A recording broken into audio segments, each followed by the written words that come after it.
और समिति का अर्थ है प्राणियों की पीड़ा का परिहार करने के लिए जो अच्छी तरह से प्रवृत्ति की जाती है उसका नाम समिति है। किसी भी प्राणी को आपकी कायिक, वाचनिक और मानसिक चेष्टा से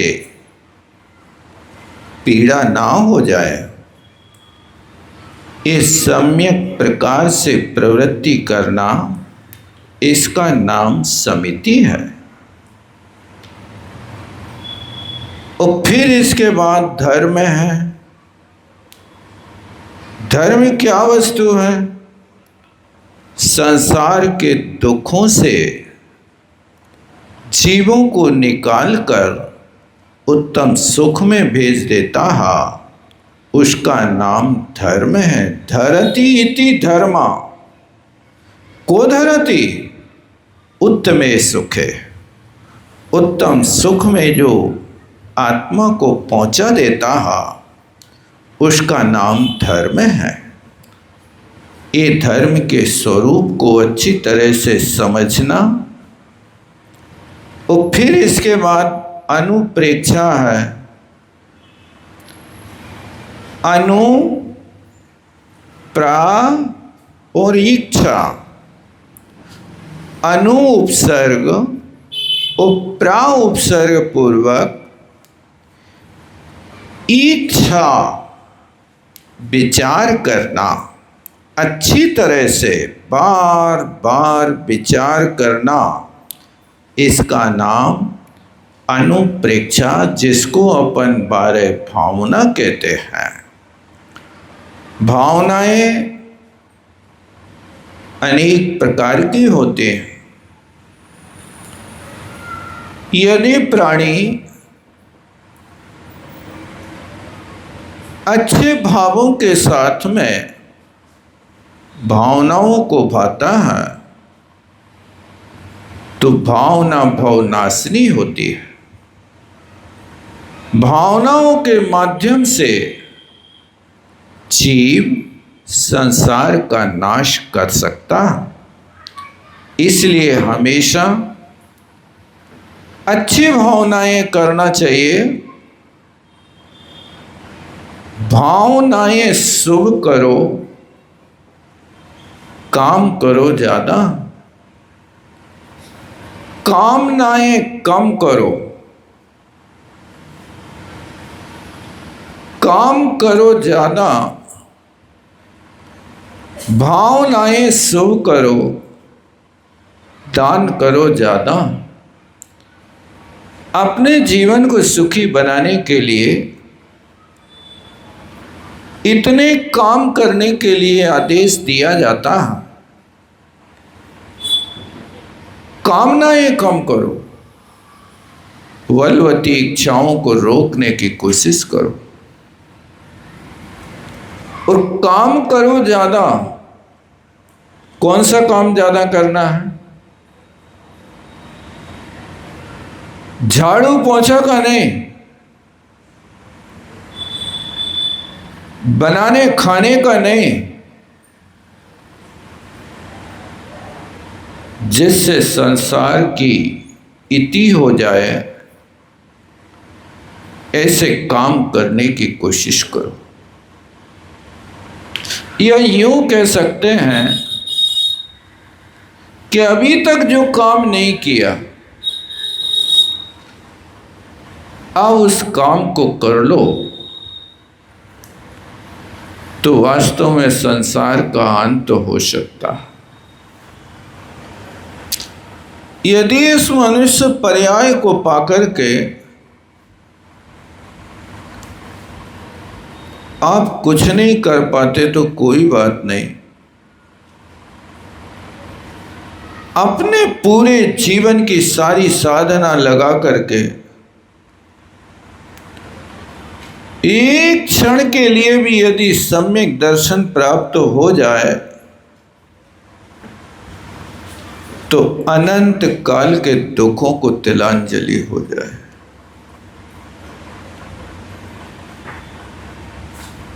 बस पूरे जीवन की साधना का फल इतना हो जाए, इतना पुरुषार्थ हो जाए कि एक क्षण के लिए यदि सम्यक दर्शन हो गया और वो होकर के छूट जाए तो भी कोई बात नहीं, वो व्यक्ति अर्धपुद्गल परावर्तन काल के भीतर भीतर मोक्ष जा सकता है।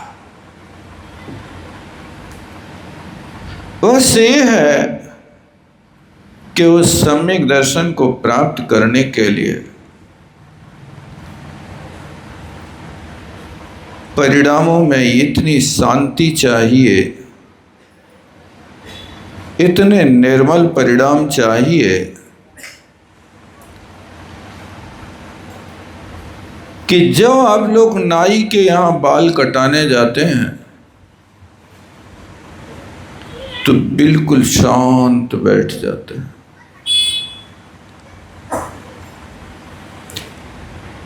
यदि बाल बनते समय थोड़े भी हिले तो बाल कटे या ना कटे, गाल तो जरूर कटेगा।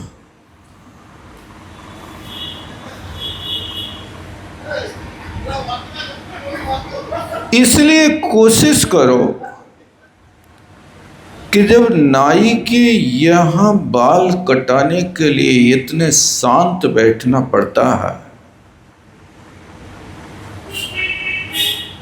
तो अनादिकालीन कर्मों को कटाने के लिए आपको कितना शांत बैठना होगा परमात्मा के द्वार पर। जब परमात्मा के सामने आप इससे भी अनंत गुणे शांत बैठेंगे तब कहीं परमात्मा की भक्ति से निधत्ती और निकाचित जैसे कर्मों का क्षय होगा, अन्यथा तो कर्म ऐसे नष्ट होने वाले नहीं हैं। आप जितना पुरुषार्थ कर रहे हैं वो ऐसा है कि आपके सामने 50 किलो चावल की खिचड़ी बनाने के लिए कहा जाए, इतना बड़ा आपके लिए चूल्हा दे देवे, हंडा दे देवे कि जिसमें 50 किलो चावल पक सकें, लेकिन उन 50 किलो चावल को पकाने के लिए आपके पास अग्नि इतनी है कि आप माचिस की एक काड़ी जला के उसके नीचे डालते हैं।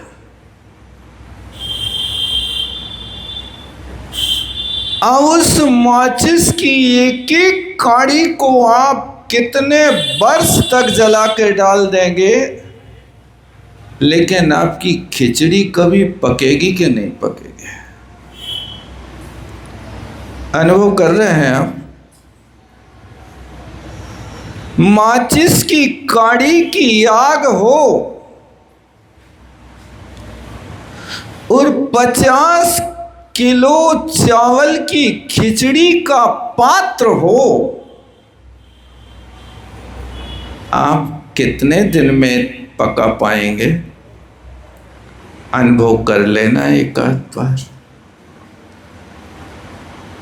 शायद पूरी जिंदगी निकल जाए,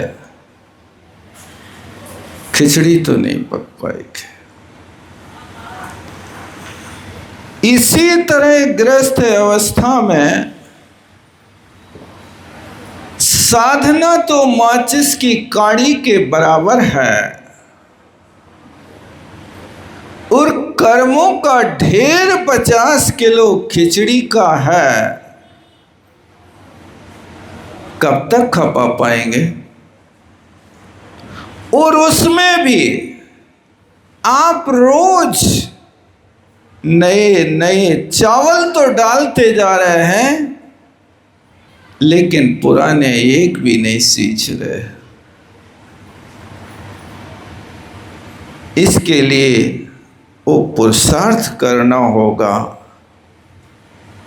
कि आग तो काड़ी से जलेगी, लेकिन इतना ईंधन तो इकट्ठा कर लो कि जिस ईंधन में हम काड़ी से आग सुलगा करके और खिचड़ी को पका सकें। यदि ये नहीं होगा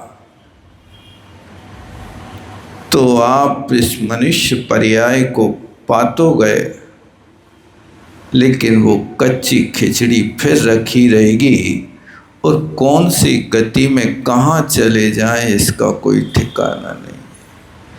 इसलिए ये धर्म है तो धर्म को करो, लेकिन धर्म का ढोंग नहीं करो।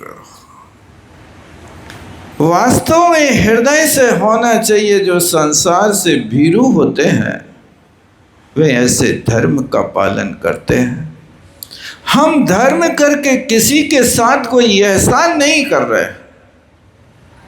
देखो हमने इतना धर्म किया, 10 लक्षण में हमने इतनी बड़ी साधना करी, भैया किसके लिए करी? आपने जो साधना करी, आपने जो पुण्य बनाया, क्या उसका एक टुकड़ा निकाल के किसी परिवार के या समाज के व्यक्ति को दे सकते हैं? बेटा हमने इतनी साधना करी है, एक एक मुट्ठी तुम लोग भी ले लो। कोई भी इसमें लेने देने का व्यवहार धर्म में नहीं होता। भावनाएं तो होती हैं कि आपके दुख छूट जाएं, भावनाएं तो होती हैं कि हे परमात्मा ये भी धर्म में लग जाए, धर्मात्मा बन जाए, ये भावना तो होगी, लेकिन धर्म को बटा नहीं सकता है। ये अपनी निजी पूंजी है। आप जितना करेंगे उसका फल आपको मिलेगा। इसी तरह अनुप्रेक्षाओं का बार बार चिंतन करो। आप ही अकेला यौतरे, मरे अकेला होए, आप ही अकेला जन्म लेता है, आप ही अकेला मरण करता है, साथी सगा ना कोई। यहाँ पर कोई साथी और सगा नहीं होता कि तुम मर रहे हो तो तुम्हारे साथ हम भी चल रहे हैं। शिखर जी जा रहे हो तो शिखर जी का भाव तो बन सकता कि भाई तुम्हारे संगे हम भी चल रहे हैं, लेकिन शमशान को जा रहे हैं तो बस कहेंगे कि मरघट तक परिवार, हम साथ देंगे, हम साथ देंगे। पूछ तो लो कि आग लगाने में साथ होगा कि भाग बटाने में साथ होगा? किसमें साथ देंगे आप बताओ? सब लोग मिलकर के आग लगाने आ जाते हैं। सारे गांव के लोग बिना बुलाए आ जाते हैं। किसके लिए? बुलौआ नहीं देना पड़ता, लेकिन भाग बांटने के लिए कोई साथ नहीं देता। मैं जब संकट में पड़ा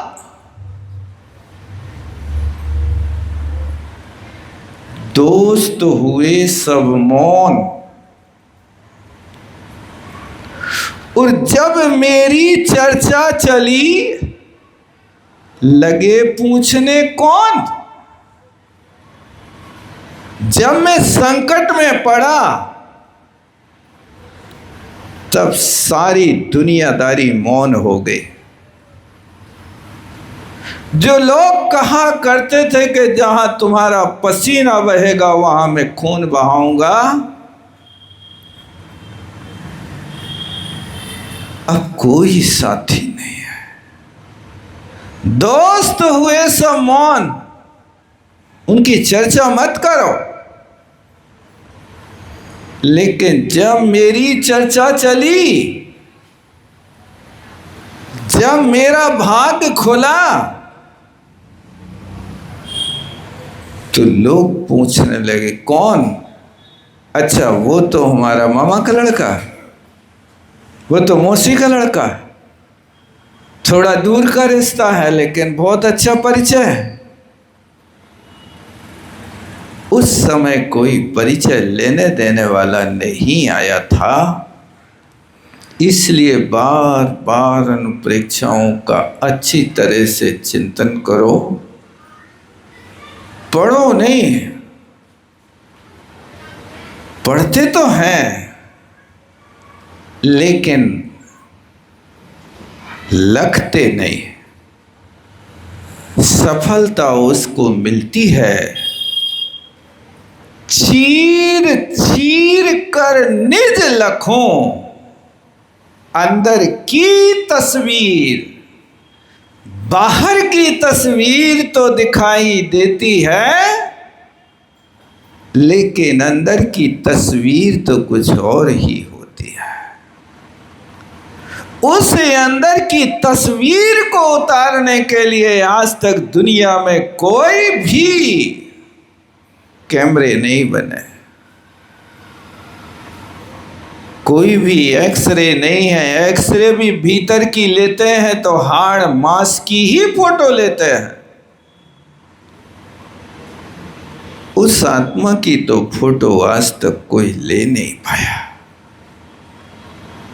इसलिए आचार्य भगवान लिखते हैं चीर चीर कर चिर लखों। जो चिदात्मा है उसको चीर चीर करके पाना होगा। द्रव्य कर्म, नौ कर्म, भाव कर्म की जो परतें पड़ी हैं, इन परतों को फाड़ के फेंक दो, फिर आपको चिद आत्मा का स्वरूप, उसकी तस्वीर दृष्टिगोचर होगी, अन्यथा नहीं होगी। ये अनुप्रेक्षा और परिचय सब ओर से जहाँ सहन किया जाता है उसको परिचय कहते हैं। और चरित्र संसार के कारणों से वैराग्य होने का नाम चरित्र है। तपसा निर्जराचय, तप के माध्यम से संबर भी होता और निर्जरा भी होता है। अब 2 नंबर के सूत्र में जितनी चीजें बताई थी, कितनी चीजें बताई थी? गुप्ती, समिति, धर्म, अनुप्रेक्षा, परिसर्जय और चारित्र, ये 6 चीजें हैं। तो 2 नंबर के सूत्र को आप इंडेक्स बना करके चलना। यहां से अपन क्रम से बढ़ेंगे।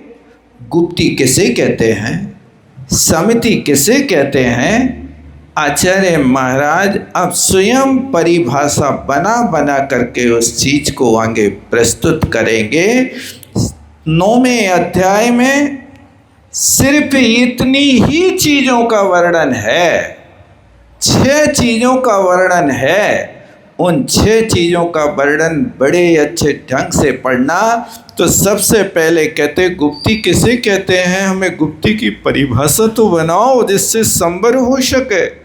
कहते सम्यक योग निग्रहो गुप्ती। योग माने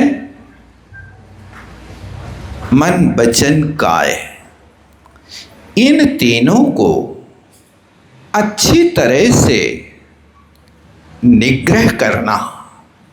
निग्रह करना मतलब देखो आत्मा चाहिए ना, तो इन योगों का निग्रह करना पड़ेगा, इनको दंडित करना पड़ेगा। जैसे गन्ना में से रस कब निकलता है, वैसा निकाला कभी? कब निकलता? हाथ में लेते ही क्या गन्ना का रस हाथ में आ जाता क्या? क्या कपड़े की तरह निचोड़ करके डालने से कहीं गन्ना का रस मिल जाता क्या?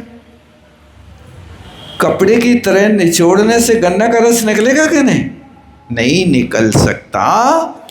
जैसे गन्ने के रस को निकालने के लिए चरखी में निग्रह किया जाता, पीड़ित किया जाता है, इसी तरह मन वचन काय की प्रवृत्ति को निग्रह करना।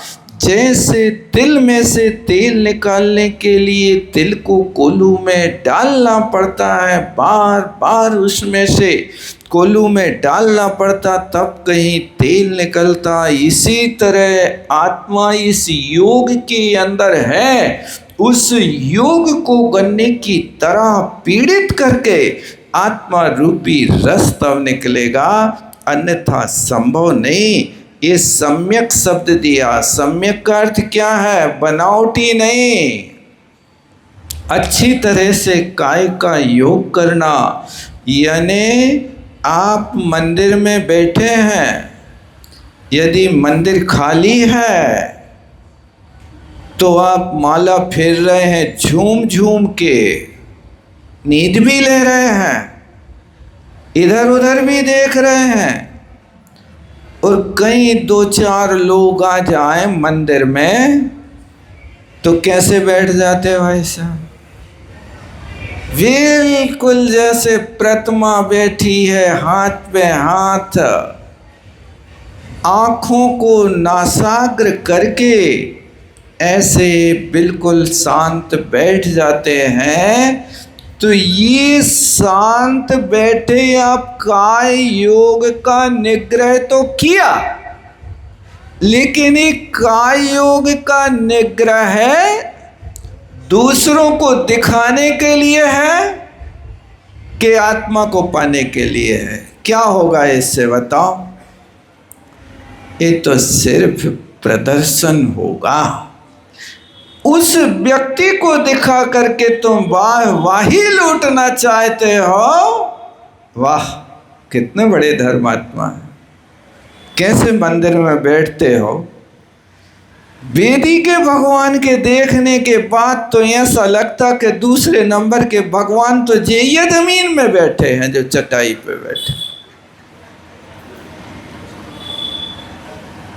अब आप कहते हो आपकी पकड़ बहुत गहरी है, बिल्कुल सही आका है आपने, यही कहते के कछुआर कहते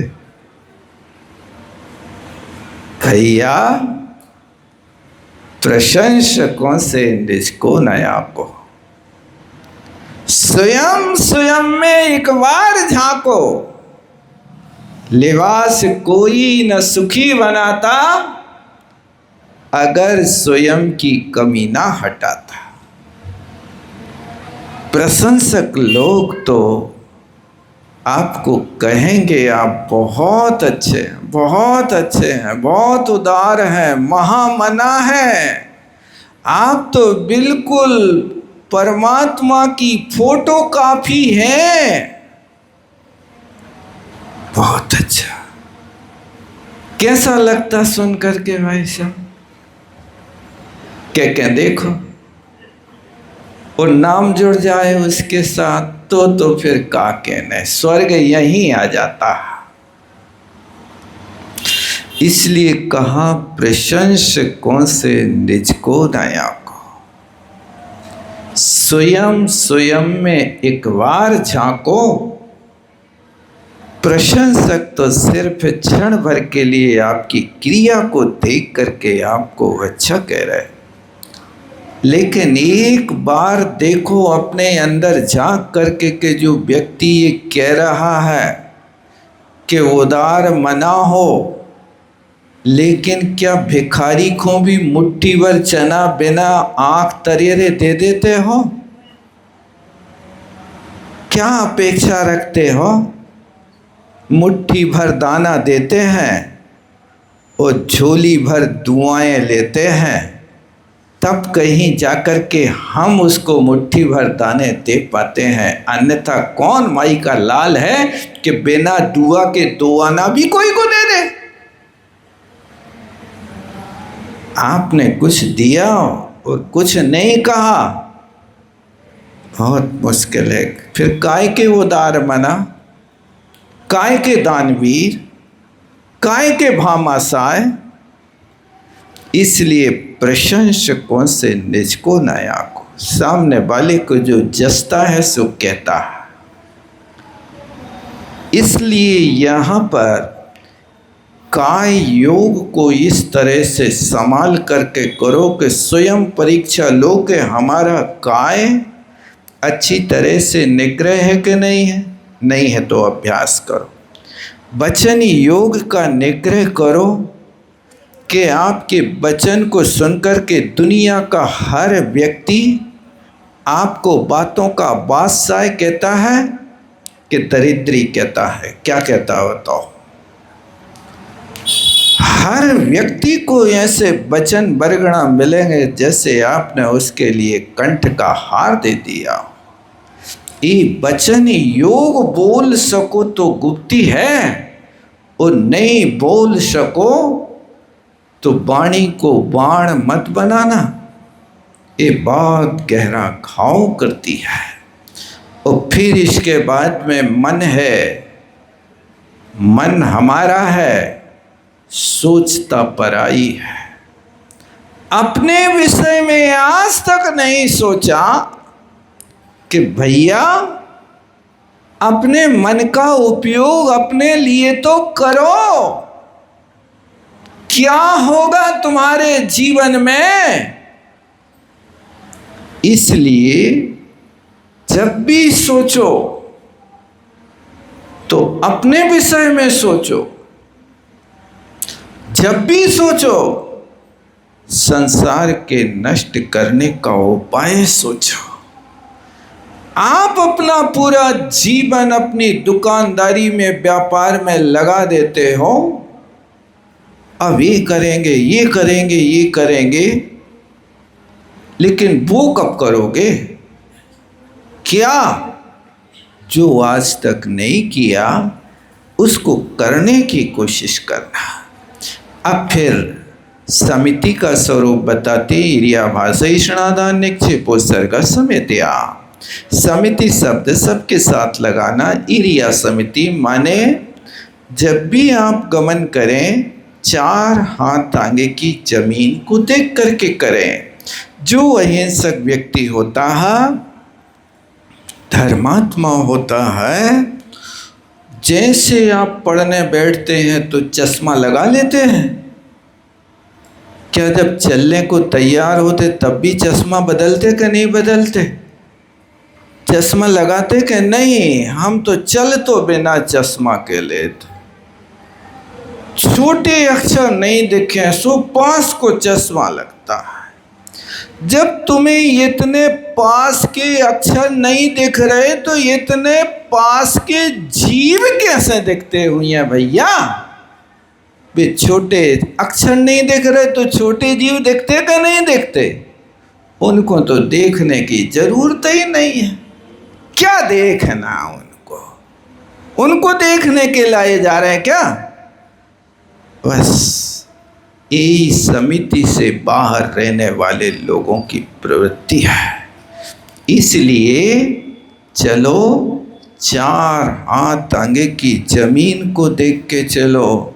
महाराज कार चलाएं तो कितने हाथ देखने, 2 व्हीलर चलाएं तो कितने हाथ देखने। ये तो पैदल चलने वालों की कहानी है। कार वालों के लिए तो यहाँ सिर्फ नमोकार है।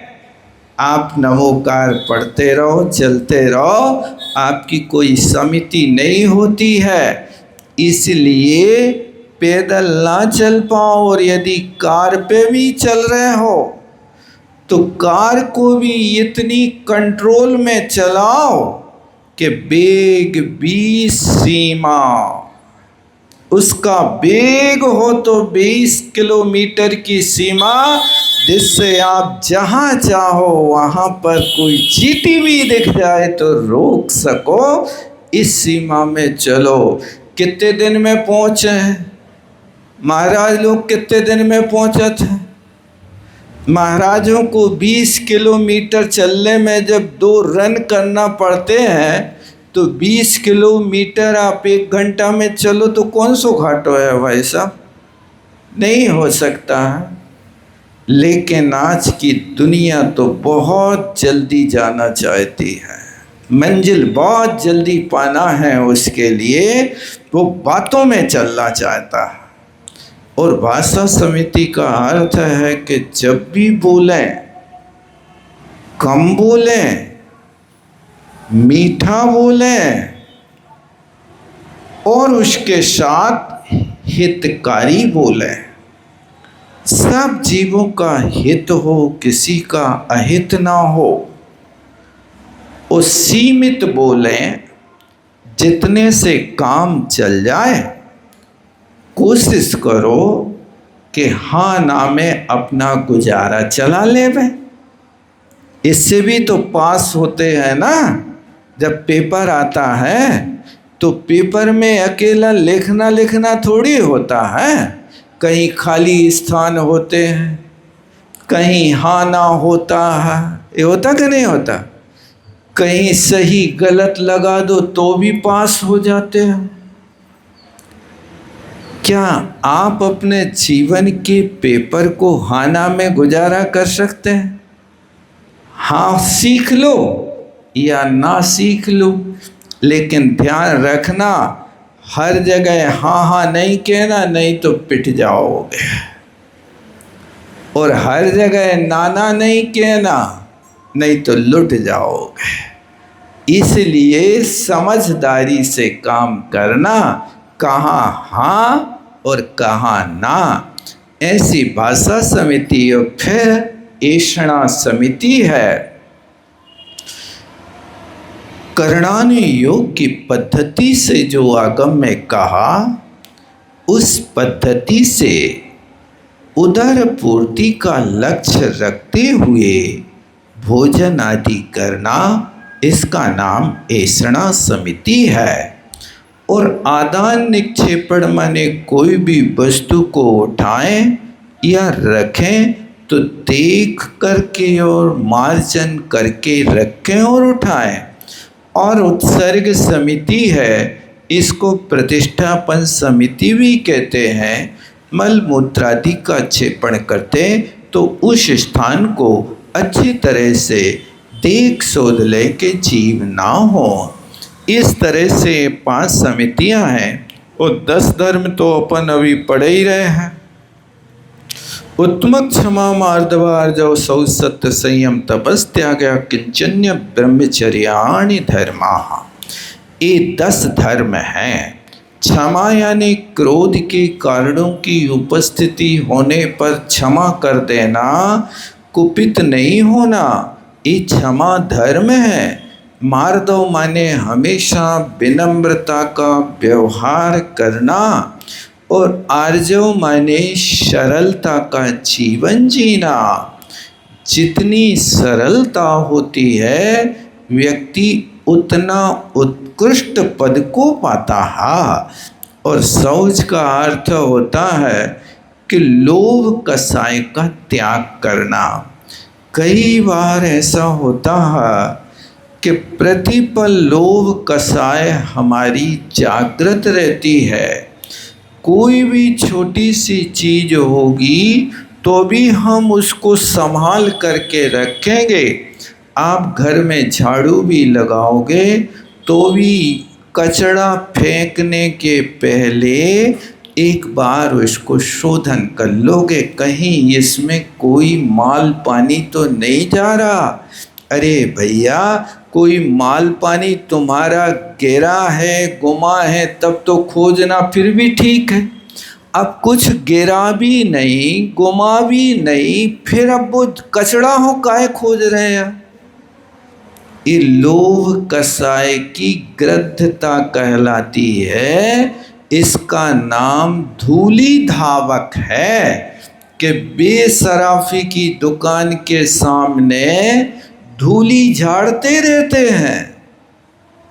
क्या है, कोई उस सराफी ने कहीं सोना चांदी डाला है क्या? नहीं डाला, फिर भी धूली धावक धूली को बटोर बटोर करके, धो धो करके और अपनी जिंदगी निकाल रहा। कुछ ना कुछ तो मिलता होगा। इसी तरह यहाँ पर भी लोभ कसाय कहती कि एक बार तो देख लो, कोई सड़ो गलो कागज मिल जाए तो भी कम से कम उठा के रख लो, फेंको नहीं। क्योंकि रद्दी भी तो 10 रुपया किलो बिकत है। 10 की बिकती के ज़्यादा नहीं है, पता है 50 की, जो भी है। यानी उस कागज को बटोर के रख रहे हो, ये कागज नहीं रख रहे, ये लोभ कसाय को समेट के रख रहे हो। ये है फेंकने योग्य वस्तु का भी संग्रह करना अशुचि है। और शौच धर्म वहाँ होता है कि हर वस्तु के विषय में हमें नहीं चाहिए, हमें नहीं चाहिए। जिन्हें कछु नहीं चाहिए वे साहन के साह, वे सबसे बड़े दुनिया के सम्राट हैं। ये भावना बार बार भाव, कोई कुछ देवे जरूरत नहीं है, जब जरूरत होगी तब देख लेंगे। लेकिन हमारी लोभ कसाय कहती है कि नहीं, इसकी भी ज़रूरत है, इसकी भी ज़रूरत है, थोड़ा ले तो लो। ये सब शौच धर्म से बाहर की प्रवृत्ति है। और फिर इसके बाद में आता सत्य धर्म। सत्य धर्म का अर्थ होता है सिर्फ वचन से संबंध है, और सत्य योग भी होता है। अंदर में जब सत्य योग का उदय चलता है तो वचनों में सत्यता हुआ करती है। और फिर इसके बाद संयम है, 6 प्रकार का इंद्रिय संयम और 6 प्रकार का प्राणी संयम, इनका पालन करना संयम धर्म है। और 12 प्रकार के तपों को तपना तप धर्म है। और 4 प्रकार के दान देना ये कहलाता त्याग धर्म। अपनी भूमिका के अनुसार श्रावक भी देता है, साधु भी देता है। इसलिए अपन पढ़ते हैं, बिन दान श्रावक साधु दोनों लहे नाही बोध को। साधु भी दान देता है, श्रावक भी दान देता है, लेकिन साधु देगा तो ज्ञान दान और अभय दान देगा, और श्रावक देगा तो आहार दान और औषधि दान देगा। ये श्रावक का मुख्य दानम पूजा मुख्यम साव्याणम। श्रावकों के दान और पूजा मुख्य होते हैं, और साधुओं के लिए जाना जैनम मुख्यम, ध्यान और अध्ययन साधुओं का मुख्य लक्षण होता है। इस तरह से ये त्याग है। तो उस त्याग धर्म में जो 4 प्रकार का दान है, उस दान की प्रवृत्ति रोज बनाने की कोशिश करना। और आकिंचन माने अंतरंग से भाव रखना, हमारा तो कुछ नहीं है, तिल तुस मात्र भी पर वस्तु मेरी नहीं। और ब्रह्मचर्य का अर्थ है आत्मस्वरूप में स्थिर होना, ये ब्रह्मचर्य है। ये 22 प्रकार। अब फिर 12 भावनाएं हैं। अनित्या शरण संसारिकत्वा नित्या सुचाश्रव शंबर निर्जरा लोक बोधि दुर्लभ धर्म स्वाख्यात तत्वान चिंतन मनुप्रेक्षा। ये 12 अनुप्रेक्षा सबके साथ लगाना। अनित्यानुप्रेक्षा, अशरणी अनुप्रेक्षा। अनित्य का अर्थ होता है कि संसार में जितनी भी वस्तु दृष्टिगोचर होती है, और इस संसार में कोई भी वस्तु नित्य नहीं है। और अशरण है कि संसार में कोई किसी का रक्षक नहीं है। हम सोचते हैं मकान दुकान आदि हमारे शरण हैं, हथियार हमारे रक्षक हैं, ये सब अशरण की कोटि में आते हैं। ऐसी 12 भावनाएं अपन रोज पढ़ते हैं अच्छी तरीके से, लेकिन इनको 12 भावनाओं को पढ़ने वाला जीव लौकांतिक देव होता है। यदि आप अच्छे ढंग से इन 12 भावनाओं को पढ़ते हैं तो लौकांतिक पद को प्राप्त कर सकते हैं, क्योंकि लौकांतिक देवों को 12 भावना ही प्यारी होती है। वे लोग जब तीर्थंकर को संबोधन करने आते हैं तो ये 12 भावनाओं का ही स्वरूप बताते हैं। फिर 22 परिचय हैं। च्युत पिपासा शीतोष्ण दैश मिश्रित नान्या रति स्त्री चर्या निषद्या सय्या क्रोश वधि याचना लाभ रोग तृण स्पर्श मल सत्कार पुरस्कार प्रज्ञा ज्ञाना दर्शनानि। ये 22 परिचय होते हैं। क्षुधा पिपासा की भी पीड़ा है, इसको भी क्षमता भावों से सहन कर लेना। इसका नाम क्षुत माने भूख होता है, और पिपासा का अर्थ प्यास होता है। अनुभव तो साल में आप लोग करते होंगे 10 लक्षण के अवसर पर, कि जब उपवास वगैरह करते हैं तब कैसी भूख की बाधा होती है और पानी की क्या स्थिति बनती है, ये परिचय की कोटि में आ जाते हैं। और यही परिचय संबर और निर्जरा के कारण होते हैं। देवता लोग वर्षों वर्षों के उपवास करते हैं, लेकिन वे संबर निर्जरा के पात्र नहीं होते हैं।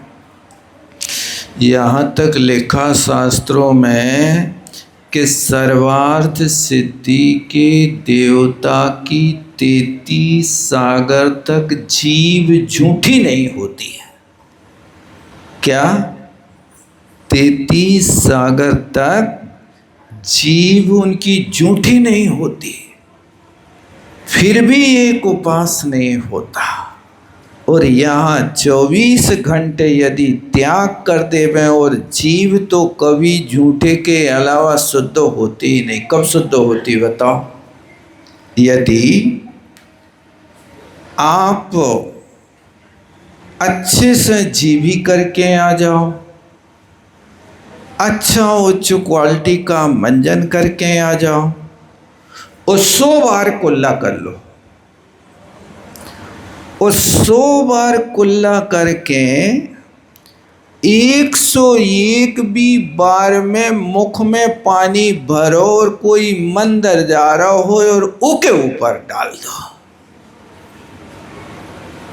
अब वो कहे कि तुमने हमारे ऊपर थूक दो, तुम कहना भैया घबराओ ने, हमने 100 बार कुल्ला करो है, 100 बार जीवी करी है, हमारो मुंह बिल्कुल सोने जैसा सुंदर होगा, साफ होगा है। वो व्यक्ति मान जाएगा आपकी बात को। 100 बार कुल्ला करने पर भी आपका मुख शुद्ध नहीं होता। क्या व्यवस्था है! जब देखो जब वो जेहवा रानी इतनी कोमलांगी कि उसको हमेशा फ्रिज में ही रखना पड़ता है, कभी सूखती ही नहीं। जब देखो तब पानी में लोटी रहती भैंस की, नहीं लोटी रहती। थोड़ी भी सूख है तो तिल मिला जाते हैं। ऐसी जहवा होने के बाद भी तुम शुद्धि का राग आलापते रहते हो।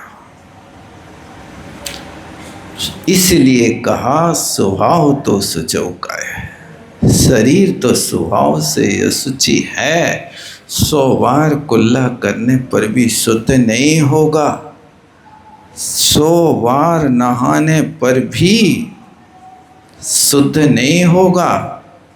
इस शरीर की अपेक्षा भावों को शुद्ध करना रत्नत्रय पवित्र थे।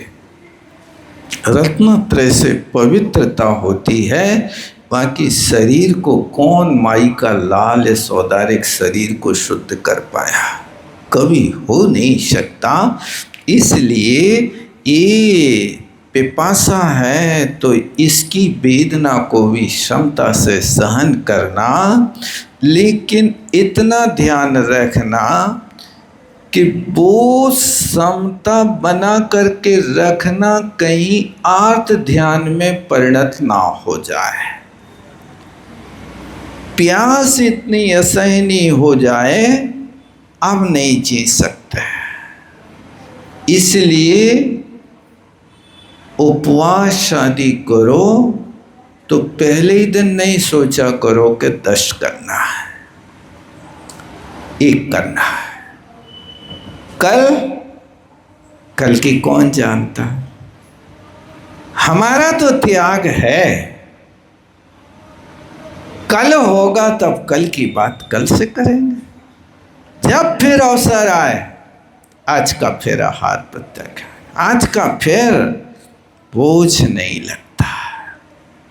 शिखर जी की सीढ़ियों को देखो नहीं, ऊपर की ओर नहीं देखो, अरे वहां जाने नहीं, एक सीढ़ी देखो, एक सीढ़ी चढ़ गए, फिर दम भरो, फिर चढ़ गए, फिर दम भरो। दम भरो का अर्थ क्या? पहाड़ चढ़ो तो श्वास रोक के चढ़ो, श्वास छोड़ोगे तो जल्दी थक जाओगे। जैसे ट्यूब में हवा भरी रहती ना, तो 30 टन लाद दो, और यदि ट्यूब पंचर होवे तो कितने टन ले जा सकते हो? ऐसा पंचर ट्यूब में ले जा सकते क्या? नहीं, 1 टन नहीं ले जा सकते, अरे खाली नहीं ले जा सकते। इसी तरह ट्यूब की तरह कोई भी कार्य करो तो उसको रोक करके करो, उससे इसी का नाम दम भर दी, यानी श्वास है वो आपके पास दम भर करके चढ़ो, आपको अच्छे से यात्रा हो जाएगी। ऐसे 22 परिश्रमों को सहन करने की कोशिश करना, ये 22 परिचय संबर के कारण है, घबराने की बात नहीं है। समय पाकर के इनका विशेष बता देंगे। ये कहाँ तक होते हैं 22 परिचय? तो कहते हैं सूक्ष्म संप्राय छदमस्त वीतराग्यो चतुर 10। छूट तो नहीं गया कुछ? हाँ, सूक्ष्म संप्राय 10वें गुण स्थान और छदमस्त वीतराग। छदमस्त का अर्थ होता 11वां 12वां गुण स्थान। इनमें 14 परिचय होते हैं। एकादशी ने 11 परिचय जिनेंद्र भगवान को भी सहन करना पड़ते हैं। बादल सांप्राय सर्वे 9वें गुण स्थान तक 22 ही परिचय होते हैं। ज्ञानावरणे प्रज्ञा ज्ञाने, ज्ञानावरणी कर्म के उदय से प्रज्ञा भी परिचय है और अज्ञान भी परिचय है। देखो, ज्ञानी होना भी परिचय का कारण है और ज्ञान नहीं होना भी परिचय का कारण है। क्यों? ज्ञान है लेकिन योग सम्मान ना मिले तो दुखी हो जाते हैं, और ज्ञान नहीं है तो ज्ञानियों के बीच बैठ कर के दुखी हो जाते हैं। इसलिए आचार्य महाराज कहते भैया ज्ञानावरणी कर्म का उदय है, ऐसा विचार करके दो परिशहों को शांत करना। दर्शन मोहांतराय और अदर्शना लाभो। दर्शन मोह और अंतराय, इन दो कर्मों के उदय से अदर्शन और अलाभ परिचय होता। दर्शन मोह का अर्थ है मिथ्यात्व नहीं लगाना, यहाँ दर्शन मोह का अर्थ सम्यक्त प्रकृति लगाना। छठे सातवें गुण स्थान में सम्यक्त प्रकृति का उदय रहता है। वो सम्यक्त प्रकृति का उदय चल मल अगाढ़ दोष पैदा करता रहता है, इसलिए वो अदर्शन परिचय होता है, दर्शन नहीं होने देता है। और अंतराय है तो अंतराय का उदय है तो लाभ नहीं होता है, अलाभ होता रहता है। चारित्र मोहेनाज्ञारति स्त्रीचर्या स्त्री निषद्या क्रोध याचना सत्कार पुरुषकाराः। चारित्र मोहिनी कर्म के उदय से ये 7 परिचय होते हैं।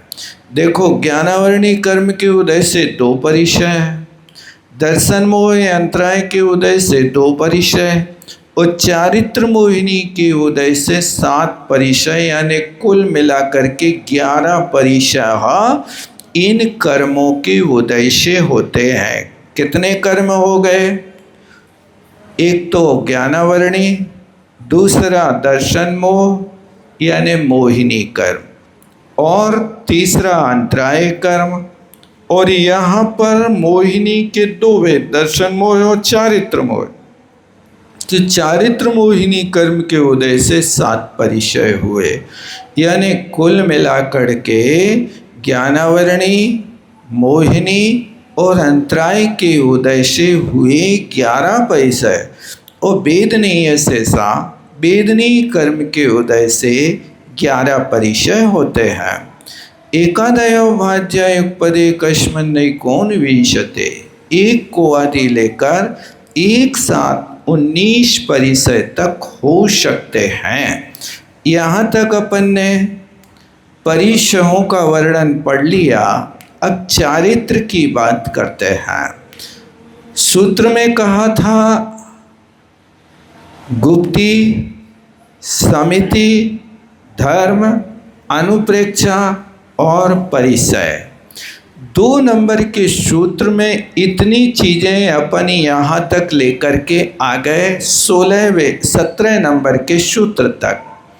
अब अंत में चारित्र था, तो जो 6वें नंबर का संबर का कारण चारित्र था, अब यहाँ से लेकर के पूरा का पूरा 9वें अध्याय में जितने सूत्र हैं, ये चारित्र के स्वरूप का व्याख्यान करेंगे।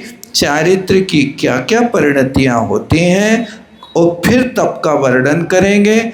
इसके साथ एक कथन होगा, सामायिक चिदोपस्थापना परिहार विशुद्धि शोक सांप्राय यथाख्यात मिथि चारित्रम। ये चारित्र शब्द सबके साथ लगाना, सामायिक चारित्र, छेदोपस्थापना चारित्र, परिहार विशुद्धि शोक सांप्राय और यथाख्यात, ये 5 प्रकार के चारित्र होते हैं। सामायिक चारित्र का अर्थ होता है कि पूर्ण रूप से सब स्थूल और सूक्ष्म पापों का त्याग कर देना, इसका नाम सामायिक चारित्र है। उस सामायिक चारित्र में कभी दोष लग जाना, उसका नाम फिर से स्थापित हो जाना, वो छेदोपस्थापना है। और परिहार विशुद्धि चारित्रिक रिद्धि के रूप में हुआ करती है। इसके लिए बहुत बड़ी साधना करना पड़ती है, ये हर किसी को नहीं होता। परिहार विशुद्धि चारित्र को प्राप्त करने के लिए 32 वर्ष तक केवली भगवान के पाद मूल में बैठ कर के प्रत्याख्यान नाम पूर्व को पढ़ना पड़ता है। फिर उसके बाद दुर्लभ मुनि महाराजों को ये परिहार विशुद्धि चारित्र होता है। इस चारित्र की उपलब्धि होने पर वे मुनि महाराज रोज 2 गभ्युति प्रमाण विहार करते हैं। ये उनके लिए जीवन में होना आवश्यक हो जाता है। इनके लिए परिहार विशुद्धि वालों के लिए चतुर्मास करना तो है, लेकिन चतुर्मास में भी विहार करें तो सूक्ष्म स्थूल जीवों की कोई की आराधना नहीं होती है। इसी का अर्थ परिहार है, माने हिंसा का पूर्ण रूप से जिसमें त्याग हो गया।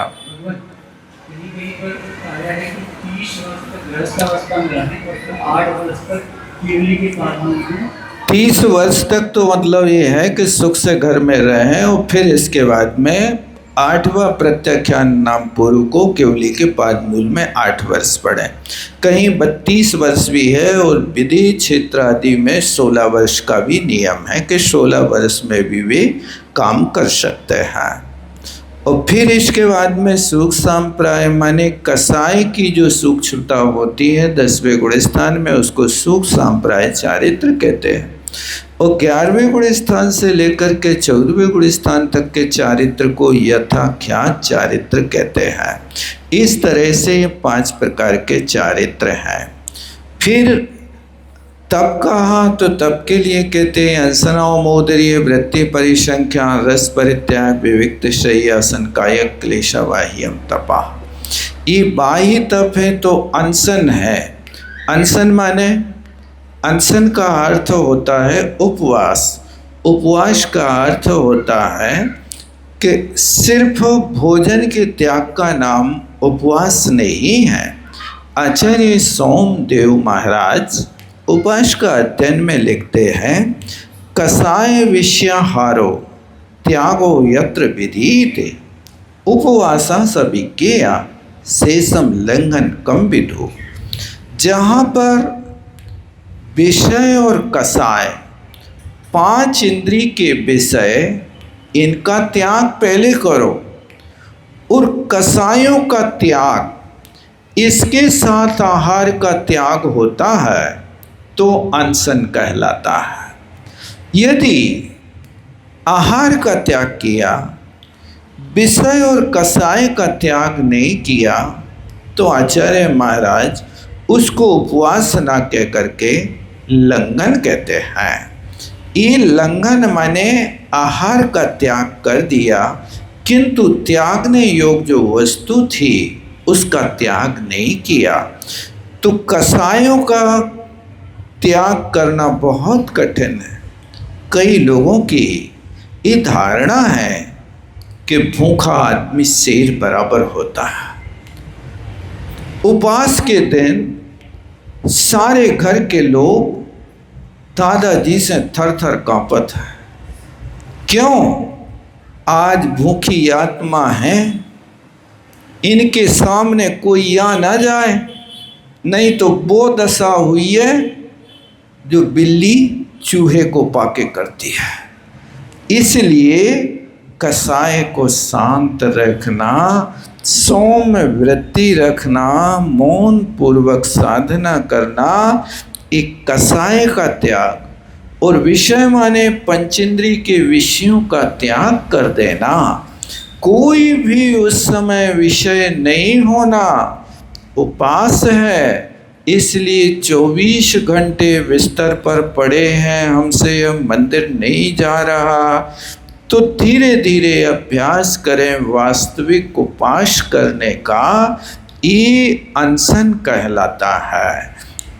2 शर्तें पहले याद रखो, कसाय का त्याग और विषय का त्याग, उसके साथ फिर आहार का त्याग। फिर इसके बाद औमोदर्य है, अपनी भूख से कुछ कम लेना औमोदर्य है। यानी ये उत्कृष्ट, मध्यम और जघन्य के भेद से 3 प्रकार का होता। आहार लिया लेकिन 1 ग्रास ले लिया, इसको उत्कृष्ट औमोदर्य कहते हैं। और पूरे आहार में से 1 ग्रास का त्याग कर दिया, इसको जघन्य औमोदर्य कहते हैं। और मध्यम औमोदर्य तो आप समझते ही हो कि 4 रोटी खाते हो तो 2 खा लो, 2 छोड़ दो। अब रोटी के साथ हिसाब किताब बैठ गया, दूसरी चीजों के साथ क्या हिसाब किताब करें? तो क्या हम 3 रसगुल्ला खाते हैं तो 1.5 खावे? आधा करना है, आधे का हिसाब किताब।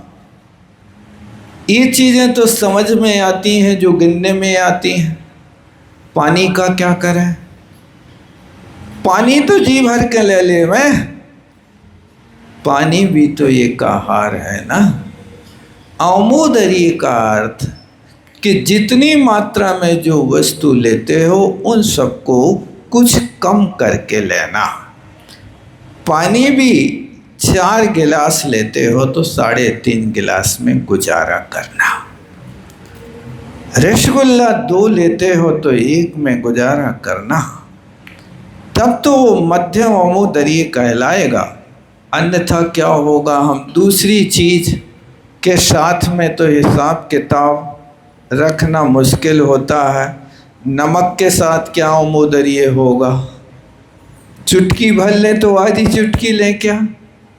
इन सब चीज़ों के साथ में ये आमोदरी है। फिर इसके बाद में वृत्ति परिसंख्यान।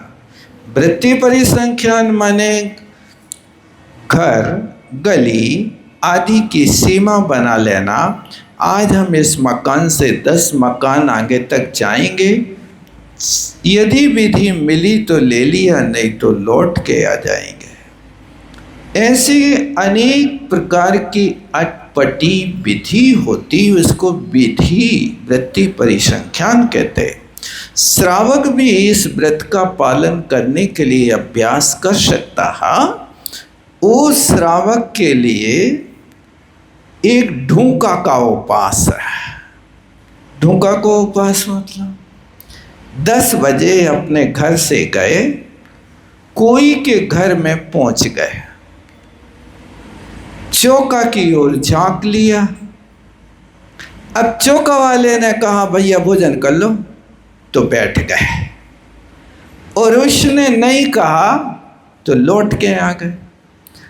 अब कितने घर तक जा सकते हैं? एक सीमा बना लो कि 2-3 घर तक ढूंकेंगे।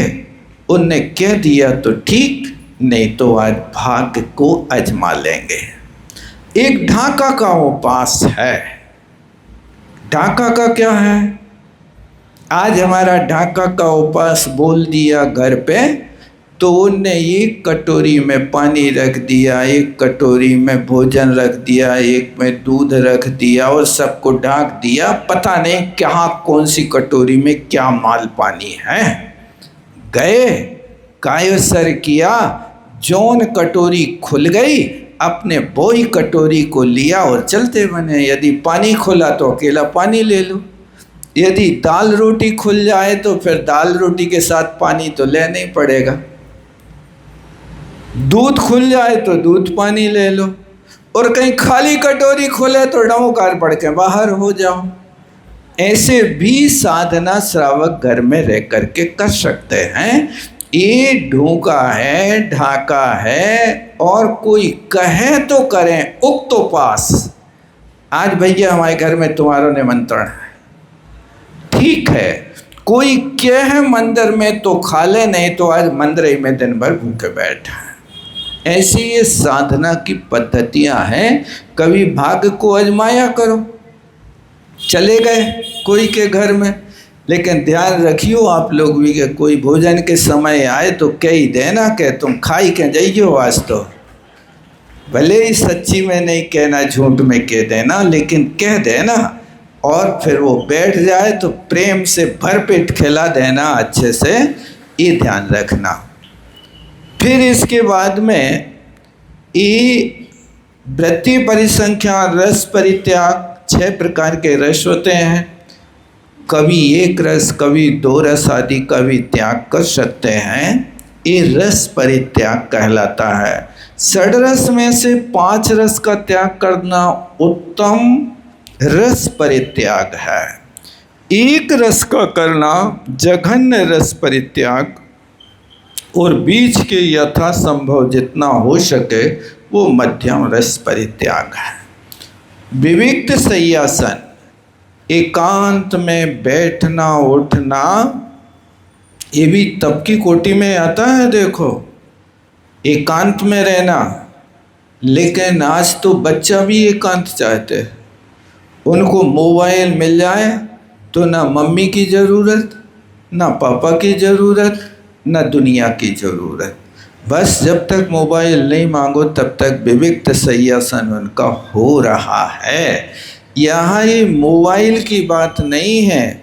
आप धर्म ध्यान पूर्वक कार्य करें, वो तप की कोटि में आता है। और काय क्लेश, काय को कष्ट देने की भी प्रवृत्ति करना। इस प्रकार ये 22 तप के 6 भेद हैं। प्रायश्चित, विनय, भैया, व्रत, स्वाध्याय, विसर्ग, ध्यान, अनुत्तरम। उत्तरम माने अंतरंग तप है।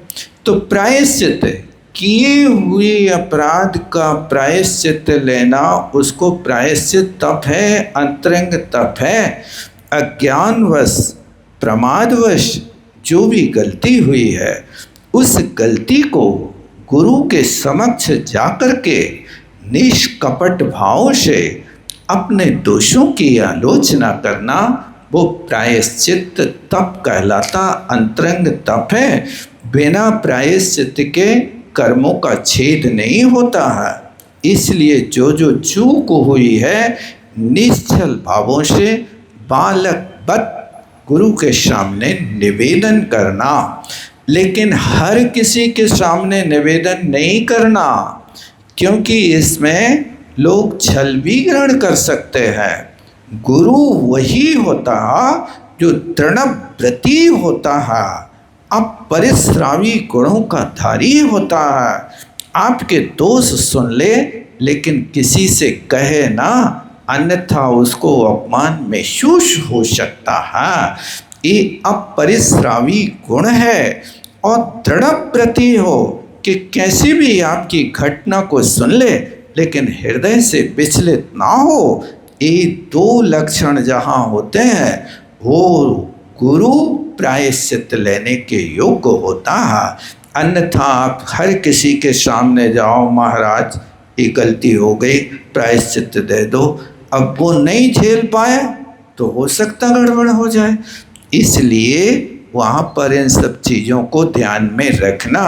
प्रायश्चित हमेशा आचार्य परमेष्टि से ही लिया जाता है। आचार्य भगवान ही प्रायश्चित के दाता होते हैं। साधु लोग प्रायश्चित नहीं देते हैं।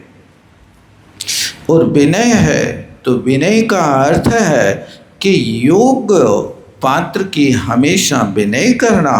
भैया व्रत देखो, ये अंतरंग तप कहलाता है। जो पात्र है उस पात्र की हमेशा भैयावृत्ति करना। भैयावृत्ति किसे कहते हैं? व्यापत्ति व्यपनोदा, सामने वाले साधक की विपत्ति को दूर कर देना, उसका नाम भैयावृत्ति है। और व्युत्सर्ग और ध्यान, ये आगे इन सबकी परिभाषा और बताएंगे।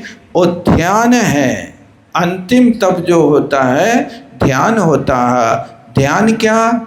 एकाग्र चिंता का निरोध होना, उसका नाम ध्यान है। नव चतुर्दश पंच द्विभेदा यथाक्रमम प्राग ध्यानात्। ध्यान के पहले पहले इनके इतने भेद हैं। प्रायश्चित के 9 भेद हैं, विनय के 4 हैं, भैयावृत्ति के 10 हैं, स्वाध्याय के 5 हैं, व्युत्सर्ग के 2 हैं और ध्यान के 4 भेद हुआ करते हैं। ये इनके उत्तर भेद हैं। फिर इसके बाद में इन 9 भेद माने जो प्रायश्चित, विनय, भैयाव्रत आदि जो बताए, इनके उत्तर भेदों का स्वरूप बताते हैं। आलोचना, प्रतिक्रमण, तदुभय, विवेक, विसर्ग, तपस्येत, परिहारोपस्थापना। आलोचना करना, प्रतिक्रमण करना और तदुभय माने आलोचना प्रतिक्रमण दोनों करना। विवेक, विसर्ग, तप, छेद, परिहार और उपस्थापना। ज्ञान, दर्शन, चारित्रोपचारा, ये 4 प्रकार की विनय है। ज्ञान विनय, दर्शन विनय, चारित्र विनय और उपचार विनय।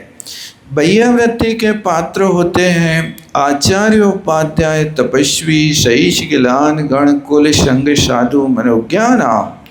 ये 10 प्रकार के साधक हैं जो वैयावृत्ति के पात्र हुआ करते हैं। आचार्य परमेष्टि की वैयावृत्ति करना, वैयावृत्ति करने से व्रतों की सुरक्षा हुआ करती है, प्रोत्साहन मिलता है और इसके साथ कराने वालों के आपस में वात्सल्य धर्म की प्रीति होती है। ये अवसर होता है बैर विरोध मिटाने का कि वैयावृत्ति करके सामने वाले व्यक्ति को अपने अनुकूल किया जा सकता है। तो जो प्राचीन काल की बनी हुई बुराइयां हैं, जो खड़ी हुई दीवालें हैं, उन दीवालों को नष्ट कर सकते हैं तो वैयावृत्ति के माध्यम से कर सकते हैं। इसलिए बहुत अच्छा गुण है। पहले के लोग बच्चों को ये प्रलोभन देकर के पैर दबवाते थे, यानी वैयावृत्ति करना सीख जाओ, ये आवश्यक माना जाता है।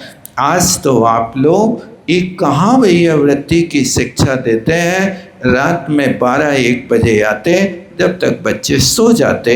अब उनको क्या है, आप 1 रुपया, 2 रुपया, 5 रुपया दे करके वैयावृत्ति कराओगे। इसलिए ये होना चाहिए।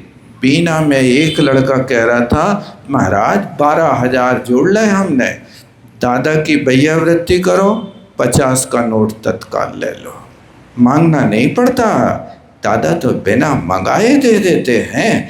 इसलिए जितने लोगों की वैयावृत्ति उतने 50 के नोट अपने जेब में हो जाते हैं। अभी तक 12,000 हमने इकट्ठे कर ले, बड़े गौरव से कहा करता था वो बच्चा। इसलिए ये वैयावृत्ति तप है, इसको पहले तो प्रलोभन दो और फिर उसके बाद वो प्रलोभन देना बंद करो, नहीं तो पैसों के लिए वैयावृत्ति करेगा, फिर विपत्ति दूर करने के लिए नहीं करेगा। बस जब तक ना सीखे तब तक ये कार्य करना, और सीख जाए तो फिर उसको शिक्षा देना, बेटा ये बहुत अच्छी साधना है, इसको बिना पैसों के करना सीखो। ये वो सीखेगा तो गुण सीख जाएगा। वाचना प्रच्छनानुपेक्षा न्याय धर्मोपदेशा, ये स्वाध्याय के 5 वेद हैं, वाचना, प्रच्छना, अनुप्रेक्षा, आमनाय और धर्मोपदेश। बाह्य अभ्यंतरोपध्यो, बाह्य और अभ्यंतर ये 2 प्रकार की उपधि होती है। इसी को विसर्ग तप कहा जाता है। अब ध्यान का वर्णन है, कल अपना छोटा अध्याय रहेगा तो उसमें अपन कर लेंगे। ध्यान का विशेष वक्तव्य है, वो कल अपन देखेंगे। आज यहीं विराम ले लेते हैं। बोलो आचार्य गुरुवर विद्यासागर जी महाराज की। चावाणी के ज्ञान से सुझे लोकालोक, सोवाणी मस्तक धरो सदा दे तुम धोख। हे जिन बाणी भारती माँ तो जपो दिन रहे।